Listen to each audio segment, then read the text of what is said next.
स्वागत है आप सभी का मेरे चैनल में। आज 23 जनवरी है और आज एक महान देशभक्त नेता का जन्म दिवस है, सुभाष चंद्र बोस। और आज मैं उन्हीं की बात करने जा रही हूँ। सुभाष चंद्र बोस का जन्म 23 जनवरी 1897 को कटक उड़ीसा में हुआ था। उनके पिता जानकी नाथ बोस थे और माता प्रभावती। वे अपने 14 भाई बहनों में छठे पुत्र और 9वीं संतान थे। उनके पिता मूलतः तो बंगाल के रहने वाले थे, लेकिन 19वीं सदी के अंत में वकालत करने के लिए कटक में आकर बस गए थे। सुभाष चंद्र बोस का परिवार नहीं बहुत धनी था और नहीं बहुत गरीब। ये मध्यम वर्ग का परिवार था। सुभाष चंद्र के माता पिता मितव्ययी थे और उन्होंने अपने बच्चों को अनुशासन में रख कर पाला पोसा। बच्चों को किसी भी प्रकार के अभाव का सामना तो नहीं करना पड़ा, न उनके लिए ऐसी सुविधाएं जुटाई गई कि वे बिगड़ सकें। माता पिता दोनों का बच्चों पर आतंक रहता था। चूँकि सुभाष चंद्र बोस का परिवार बड़ा था, इसलिए बचपन में उन्हें यह लगता था कि उनका अपना कोई महत्व नहीं है। वे परिवार ने अपने परिवार में वे अपने आप को उपेक्षित भी अनुभव करते थे। लेकिन सुभाष चंद्र मेहनत से कभी नहीं घबराए और हमेशा यह समझते थे कि जीवन में सफलता पाने के 2 ही उपाय हैं, परिश्रम तथा धैर्य। बोस कायस्थ होते हैं। सुभाष चंद्र बोस का परिवार बहुत पुराना परिवार था। उनकी वंशावली में 27 पीढ़ियों का उल्लेख मिलता है। उनके सबसे पुराने पूर्वज दशरथ बोस थे। वही बोस वंश के संस्थापक थे। दशरथ बोस के 2 पुत्र थे, कृष्ण और परम पूर्वी बंगाल में जाकर बस गए। कृष्ण पश्चिमी बंगाल में रहे। दशरथ बोस की 5वीं पीढ़ी में मुक्ति बोस हुए। उन्होंने कलकत्ता के दक्षिण में 14 मील की दूरी पर महीनगर को अपना आवास केंद्र बनाया। इसलिए सुभाष का परिवार महीनगर वाले बोस कहलाता था। दशरथ बोस की 11वीं पीढ़ी में महीपति बोस हुए।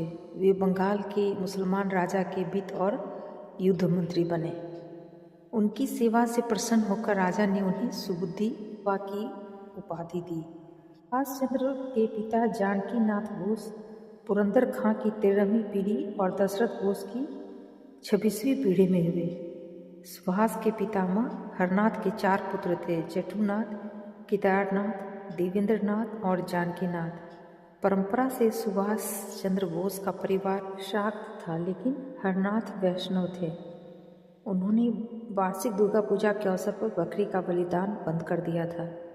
हरनाथ के 4 पुत्र जीविका की खोज में भिन्न भिन्न स्थानों को चले गए। सबसे बड़े पुत्र जदुनाथ ने ब्रिटिश सरकार की नौकरी की और अपना काफ़ी समय शिमला में बिताया। दूसरे पुत्र केदारनाथ अस्थायी रूप से कलकत्ता आकर रहने लगे। तीसरे पुत्र देवेंद्रनाथ ने सरकार के शिक्षा विभाग में नौकरी की और वे प्रिंसिपल के पद से सेवानिवृत्त हुए। नौकरी से अवकाश ग्रहण करने पर वे कलकत्ता में बस गए। सुभाष चंद्र बोस के पिता जानकी नाथ का 28 मई 1860 को जन्म हुआ था। कि माता प्रभावती का जन्म 1869 में हुआ था। जानकी नाथ का अपने समय के अनेक प्रसिद्ध ब्रह्मा समाजी नेताओं से परिचय था। इन नेताओं में केशव चंद्र सेन तथा उनके भाई कृष्ण बिहारी सेन भी थे। जानकी नाथ ने कुछ समय कलकत्ते के एल्बर्ट कॉलेज में अध्ययन कार्य भी किया था। सुभाष के जन्म काल के समय भारतीय समाज तीव्र परिवर्तनों के दौर से गुजर रहा था। भारत में बंगाल पहला प्रांत था जो अंग्रेजों की अधीनता में आया। स्वदेशी सरकार के पतन के साथ ही उसकी सामंती व्यवस्था भी नष्ट हो गई। उसकी जगह अब एक नई व्यवस्था ने ली। अंग्रेज भारत में व्यापार करने के उद्देश्य से आए थे, लेकिन यहाँ के शासक बन बैठे और उनकी संख्या थोड़ी थी और वे भारतीयों के सहयोग के बिना शासन नहीं चला सकते थे। जो पढ़े लिखे भारतीय अंग्रेजों के साथ मिल गए, समाज में उनकी प्रतिष्ठा बढ़ गई। ब्रिटिश शासन में लंबे समय तक मुसलमानों की कोई पूछ नहीं थी। बंगाल में अंग्रेजों ने मुसलमानों के हाथों से सत्ता छीनी थी, इसीलिए मुसलमान अंग्रेजों से रुष्ट हो गए। वे अंग्रेजों के प्रशासन और संस्कृति से अलग रहे। बंगाल पर अंग्रेजों का शासन स्थापित हो जाने के बाद अनेक समाज सुधारक और लोक नेता सामने आए। इनमें सबसे प्रमुख थे राजा राम मोहन राय। राजा राम मोहन राय ने 1800 में ब्रह्मा समाज की स्थापना की थी। ब्रह्मा समाज हिंदुओं का एक सुधारवादी आंदोलन था और वेदांत के आधार पर धर्म का पुनर्गठन करना चाहता था। 19वीं सदी के शुरू में बंगाल में नव जागरण की लहर उठी और ब्रह्मा समाज उसका अग्रणी था। महर्षि देवेंद्रनाथ टैगोर और केशव चंद्र सेन ब्रह्मा समाज के प्रमुख नेता थे। राजा राम मोहन राय पश्चिमी संस्कृति के समर्थक थे और उन्होंने देश में पाश्चात्य शिक्षा प्रणाली का प्रवर्तन करने में अंग्रेज शासकों के साथ सहयोग किया था। सुभाष चंद्र बोस की आयु 5 साल की हुई तो उन्हें स्कूल पढ़ने के लिए भेजा गया। यह उनके जीवन का एक महत्वपूर्ण दिन था और इस अवसर पर उनकी प्रसन्नता का कोई अंत नहीं था। सुभाष का स्कूल मिशनरी स्कूल था।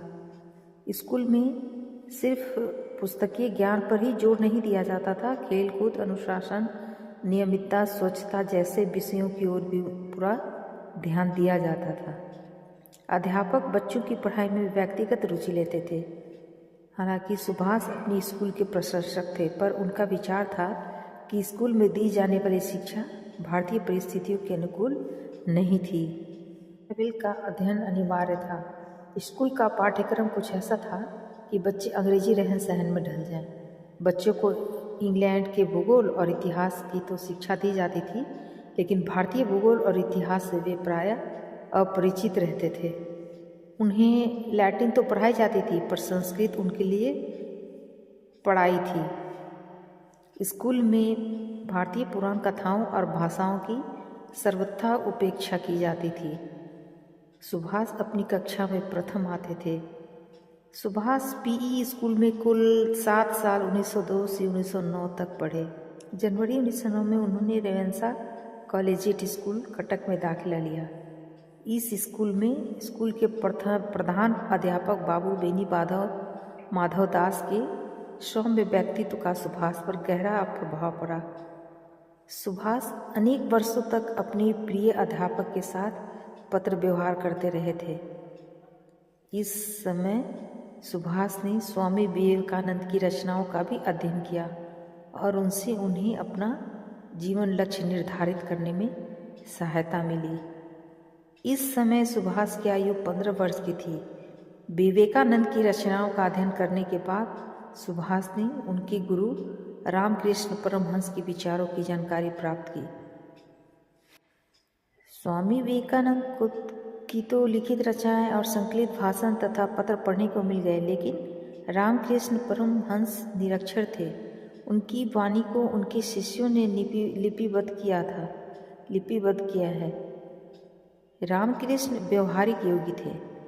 उन्होंने अपने शिष्यों के चरित्र गठन पर जोर दिया और मानव सेवा द्वारा ईश्वर सेवा का प्रतिपादन किया। मार्च 1913 में उन्होंने मैट्रिकुलेशन की परीक्षा दी और वे पूरे विश्वविद्यालय में दूसरे स्थान पर आए। सुभाष के माता पिता ने उन्हें कॉलेज की पढ़ाई के लिए कलकत्ता भेज दिया। सुभाष चंद्र बोस ने कलकत्ते में प्रेसिडेंसी कॉलेज में दाखिला लिया। अब तक उन्होंने अपने मन में यह निश्चय कर लिया था कि वे अपनी आध्यात्मिक उन्नति करने के साथ मानवता की भी सेवा करेंगे। वे दर्शन शास्त्र का ज्ञान अध्ययन करना चाहते थे, जिससे कि जीवन की आधारभूत समस्याओं का हल कर सके। स्वामी रामकृष्ण और विवेकानंद उनके आदर्श थे। उनको यह स्पष्ट लगने लगा था कि जीवन का एक अर्थ है और उस अर्थ को समझने के लिए संयम तथा अनुशासन आवश्यक है। प्रेसिडेंसी कॉलेज के पहले 2 वर्षों में सुभाष चंद्र ने समाज सेवा के कार्यों में दिलचस्पी ली। उन्होंने अपने सहयोगी छात्रों के साथ अनेक स्थानों की यात्रा की और अपने समय के विशिष्ट पुरुषों से परिचय भी प्राप्त किया। इन दिनों सुरेंद्रनाथ बनर्जी भी बंगाल के प्रमुख नेता थे। इंडियन नेशनल कांग्रेस के निर्माण में उनका सराहनीय योगदान रहा था। 1914 में सुभाष ने अपने एक मित्र के साथ ऋषिकेश, हरिद्वार, मथुरा, वृंदावन, बनारस और गया जैसे तीर्थ स्थानों की यात्रा की। इस यात्रा में उन्होंने अनेक साधुओं तथा संगठनों को भी निकट से देखा। साधुओं की जीवन शैली को देखकर सुभाष का मन उनकी ओर से फिर गया। यात्रा में उन्हें कोई गुरु नहीं मिल सका। घर वापस पहुंचने पर वे बीमार हो गए। तभी प्रथम विश्व युद्ध शुरू हो गया। विश्व युद्ध ने सुभाष को सिखा दिया कि स्वतंत्रता की रक्षा करने के लिए सैनिक शक्ति कितनी आवश्यक है। 1915 में सुभाष ने इंटरमीडिएट की परीक्षा दी। इसमें उन्हें प्रथम श्रेणी मिली, लेकिन योग्य विद्यार्थियों की सूची में उनका स्थान बहुत नीचे था। उन्हें इस पर पश्चाताप हुआ और उन्होंने भविष्य में पढ़ाई की ओर अधिक ध्यान देने का निश्चय किया। बीए में सुभाष ने दर्शन शास्त्र का विषय चुना। यह उनका प्रिय विषय था और वे मनोयोग से अध्ययन में लीन रहने लगे। तभी जनवरी 1916 में एक आकस्मिक घटना घटी जिसने सुभाष की जीवन धारा पलट दी। उनका अपने कॉलेज के एक यूरोपीय अध्यापक से झगड़ा हो गया और उन्हें कॉलेज से निकाल दिया गया। मार्च 1916 में वे कटक लौट आए। कटक में उन्होंने अपना अधिकांश समय समाज सेवा में व्यतीत किया और आत्मविश्लेषण की प्रक्रिया में दक्षता प्राप्त की। सुभाष ने कलकत्ता जाकर सेना में भर्ती होने की भी कोशिश की, लेकिन आंखों की कमजोरी के कारण उन्हें फेल कर दिया गया।